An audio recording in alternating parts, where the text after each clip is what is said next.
My brother's visit to Europe shattered my mental health, and after days of stress and emotional breakdowns, he accused me of mistreating him. "You should have reached out," he demanded. Now, post-deployment, his nasty messages haunt me. Should I respond or let it go? Hello, I would like to seek advice and potentially come to a conclusion regarding the status of my relationship. This is a very long and drawn-out series of events, as a forewarning, but these details are crucial for understanding the dynamics involved. This situation originated about a year ago when my brother came to visit me while I am studying in higher education abroad. I was not having a good experience at school. I was failing exams and nearing a mental health crisis. It was evident that I was struggling, constantly trying to catch up with my studies as I had accumulated two failed exams, missed by marginal points in both cases, that could hold me back and cost an additional 25,000 United States dollars. Moving forward, I coordinated with my brother to visit me abroad and I would take him around Europe for 2 weeks. Initially, I thought this was a wonderful idea since he is my closest sibling and I truly missed spending time with him. He is also in the military, so he does not have much time off.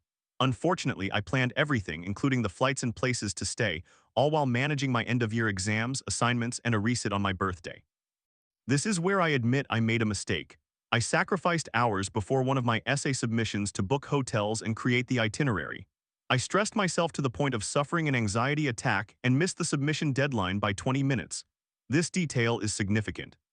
2 days later, I had a resit exam on my birthday, for which I stayed up all night to prepare, fueled only by adrenaline and no sleep. After completing the 3-hour written exam, sleep-deprived, my boyfriend, 25 years old, went to pick my brother up from the airport, and I rushed from the exam hall to the capital city, of course encountering delayed train travel and terrible weather. Naturally, I was excited to see him. However, this excitement gradually faded as there was no celebration for my birthday. No balloons, no cake, not even a planned dinner. I became visibly upset, dissociated on the bed, and eventually went to sleep after having some chain pizza. The following day, we strolled around the city and it was a great time. I tried to set aside my concerns about my late submission and the fact that the professor, who was notoriously rude, had not responded to my email. From the beginning, my brother expected to be catered to, and we did our best to show him around.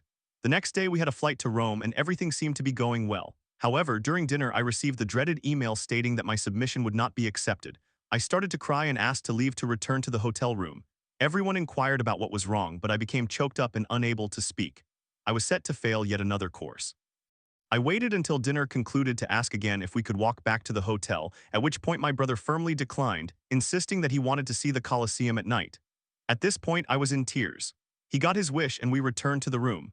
I had previously informed both of them that I would need to finish another assignment, so if they could be quiet, I would appreciate it. However, the moment I opened my laptop and was finishing up a small assignment, he turned on Clash of Clans at maximum volume and I lost it. I yelled at him angrily and completely lost control. I wound myself up so much that I cried myself to exhaustion and was unable to talk. To summarize the rest of his trip, we did not get along. I had done everything within my limited power to show him around, and he exhibited no respect or understanding for my situation. We also had a sit-down conversation mediated by my boyfriend, and we were better by the end of the trip. We planned to fly back to the United States together since I intended to spend time with family.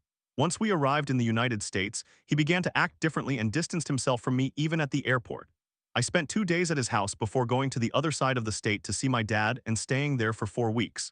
He started speaking negatively to his girlfriend and her brother about the trip, claiming that I mistreated him. They also joined us to see my dad that weekend, and they were visibly unkind to me and would not make eye contact. When they left, I received a text from my brother stating, "Hello, I need to talk to you in private. Make time for me after work regarding the issues I have with you. I get off work at 3:00 p.m. tomorrow." Of course, I did not engage. We completely fell out, and despite being in the United States for almost a month, I did not contact him or see him again for a while. About 2 weeks later, he informed my dad that he would be deployed in a month. Naturally, I wanted to say goodbye to him since I was still in the United States before returning to Europe. He refused to meet with me before I left the United States. I was heartbroken, but I understood that we were both still angry. I have since returned to Europe to resume classes. I contacted him to arrange a date and time to call him 2 days before his deployment. After practically begging him, we confirmed a date and time to talk. It was nerve-wracking waiting for the scheduled call, but unfortunately, he did not answer. It was already 11:00 p.m. and I had an important meeting early the next day, so I went to sleep. This time, I prioritized myself. He reached out an hour after our designated call time and called again, waking me up. I turned over in bed and chose not to answer it.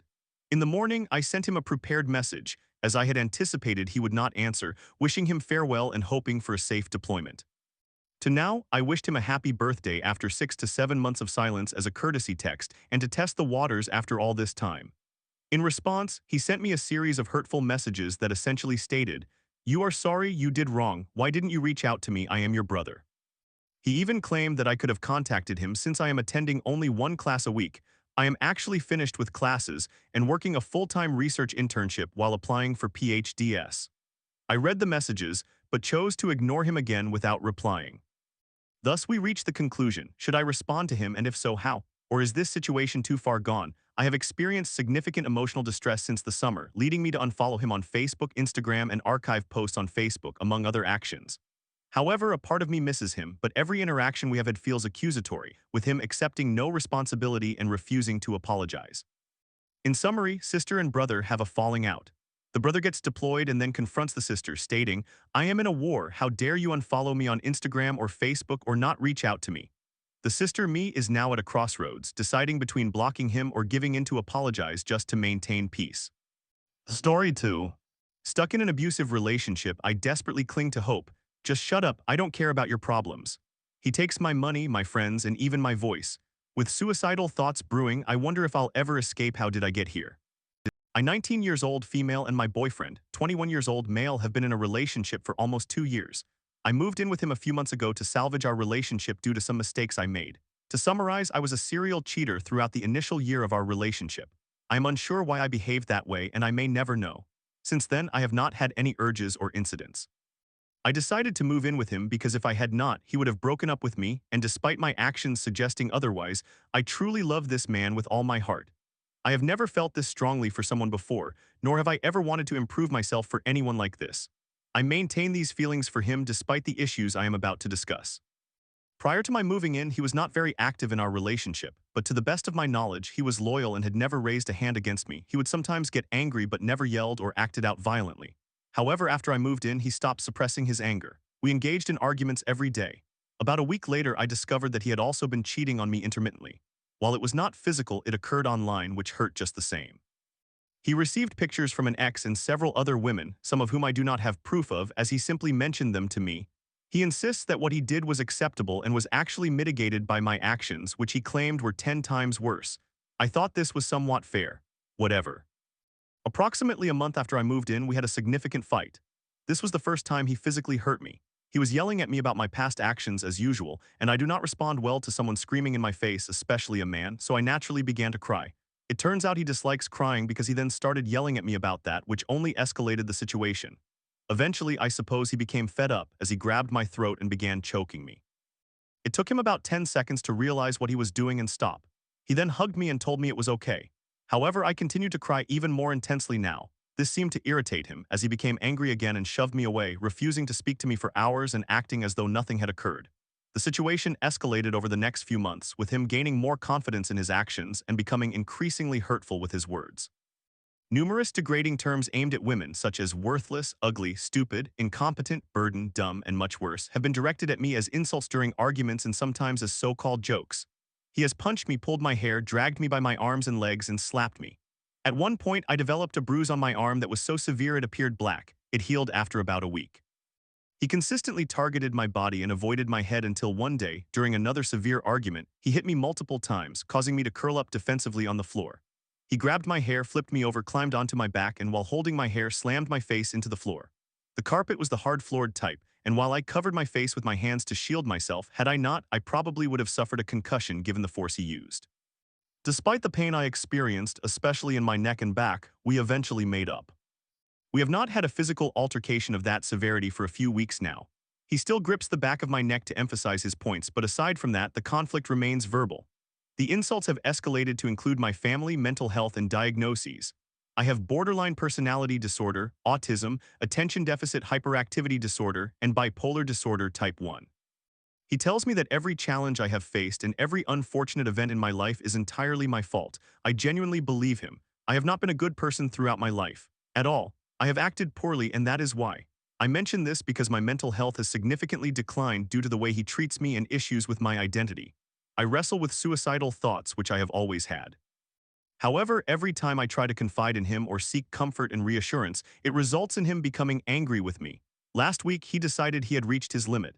I am not permitted to express any of my struggles, discuss my mental health, complain about anything, or ask for reassurance until I am better. If I do, he has threatened to break up with me. He told me in his exact words, just shut up. I don't care about your problems, and that I should focus on his feelings and how to make him happy. He has communicated multiple times that he does not respect me and that I need to earn back his respect. Consequently, I must suppress all these feelings and cannot share them with anyone. If I confide in someone, even if they are not him, I fear I will lose him. The solution seems obvious. I should leave him, however I cannot. Shortly after moving in, my family relocated to a 55-plus community, so I obviously cannot live there. I have no friends as he insisted I cut ties with them because they did not prevent me from cheating on him. I have no money because he takes it all. I have no car and no driver's license. In short, I would be left with nothing. He frequently buys himself things. I receive nothing. He occasionally buys me food that I enjoy, which is nice, but I would also like to spend my money on things I desire. I am so desperate to express myself that I have turned to Reddit, which is truly sad. I cannot help but hate myself because all of this is my fault. I am unsure what I hope to achieve by sharing this. None of you can help me. I think I really just needed an outlet. Honestly, I have been contemplating ending it all. I cannot continue living like this or live at all. It feels as though I have nothing to strive for. I have lost all my motivation. I lack passions, hobbies, friends, or career aspirations. I feel like an empty shell, a human being but not a person. The only reason I keep going is because I foolishly cling to the hope that one day things will improve. But they never do, I know this. I have suffered for as long as I can remember, even as a child. I just want it all to end. I am so tired. I am so exhausted. Every day I beg God to take me. I plead for relief. Ironically, I do not even believe in God. At the end of it all, I genuinely want him to hold me. I want him to cradle me and stroke my hair while I cry. I want to feel that he cares. I love him so deeply, and this situation is destroying me. I feel somewhat foolish for posting this, so I may or may not delete it. I am uncertain at this point. I suppose we will see. Summary: I am trapped in an abusive relationship with a man whom I still inexplicably love, and I find myself with no means of escape. I have no friends, no money, no transportation, and no alternative living situation. A story 3. My boyfriend used to say, "You're so pretty," but now it feels like a duty. As we fight more and talk less, I'm worried he's drifting away before I leave for college. I don't have anything new to tell you, he says, but I fear he's planning to break up. What do I do? My relationship feels more like a friendship lately, and I do not know what to do. Recently, my relationship with my boyfriend has not been particularly romantic. We have been dating for a year, but since the beginning of this year, things have been going downhill. We are arguing more and communicating less, and I am not sure why. I consistently attempt to share my experiences with him, anything to initiate a conversation, but his responses remain unenthusiastic. He often asks me questions like, "Why are you so quiet all the time?" and remarks, "We do not talk like we used to, and we do not really have topics to discuss these days." I am genuinely trying to think of anything that could spark a conversation. The arguments we have mostly arise from things that happen to me, or when I discuss what I perceive as my friend's foolish actions, and he consistently takes the opposing side and never agrees with me. While it is acceptable to have a differing opinion, it becomes exhausting when your significant other is constantly against you. He does not like to hear about my experiences at school because he claims it's always the same thing. For example, when I receive a poor grade, he simply tells me it is my fault for not studying rather than offering reassurance, which he rarely does, or telling me it is acceptable and that I will improve next time. He is fully aware that I studied all night for the test. If I mention that a part of my body hurts, he merely responds that this is not new and again blames me. I genuinely try. I explain the things he does or says that are unacceptable to me, but nothing changes. Our conversations mostly consist of brief exchanges like, "Okay, good, yeah, and nice." While we do have some normal discussions, they are generally not very lengthy. Last week, I expressed my feelings of drifting apart and asked him why he does not message me as he did a few months ago or send me photos like he used to when he was doing something. He replied that he has nothing new to share with me. If he has nothing new to say, why does he frequently chat with his best friend who calls him multiple times a day simply because he has nothing to occupy his time? I want to clarify that they are not in a romantic relationship. I am sure of this. I am feeling quite lost right now. Not even 6 months ago, he was the most considerate boyfriend. Each day, he would tell me how much he loved me, how beautiful I am, and how eagerly he anticipated seeing me and spending time together. However, now I cannot recall the last time he said any of those things. Although he tells me he loves me daily, it feels more like a responsibility he feels compelled to fulfill rather than a sincere expression. This month has also been extremely stressful for me due to school, and he keeps saying that we will discuss things after school concludes. However, his tone is not particularly kind when he says this. I fear that this will lead to a conversation in which he reveals that he is uncertain about our future, especially since I will be leaving for college in October and we will only see each other once or twice in 2 months. I suspect he is being distant because of this.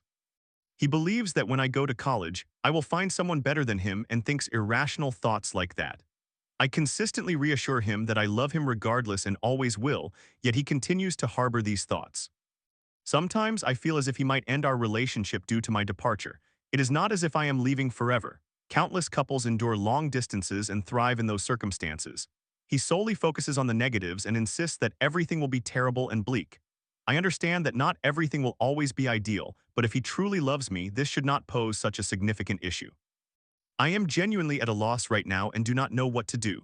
I love him with all my heart and my family adores him as well. I simply do not want to lose him. A few additional details. We see each other at school and mainly spend time together on Fridays, along with some additional days after school. However, we have not been seeing each other as frequently these past 2 months because of various exams at school, but at least we have been together almost every Friday. I believe it is acceptable for couples not to spend every minute together, even though I genuinely want to spend every day with him. TLDR, lately my relationship with my boyfriend feels more like a friendship than a romantic one. We have been together for a year, but things have started to deteriorate at the beginning of this year. We argue more, communicate less, and he seems emotionally distant. I attempt to initiate conversations, but his responses are unenthusiastic, and he rarely supports or reassures me when I am upset. He often dismisses my feelings and takes the opposite side in discussions, which is exhausting. He used to be very affectionate, but now even saying "I love you" feels more like a routine than a genuine sentiment. He says we will talk after school ends, but I worry he is contemplating a breakup, especially since I will be going to college soon and we will not see each other as often. I still love him deeply and do not wish to lose him, but I feel lost and unsure about what to do.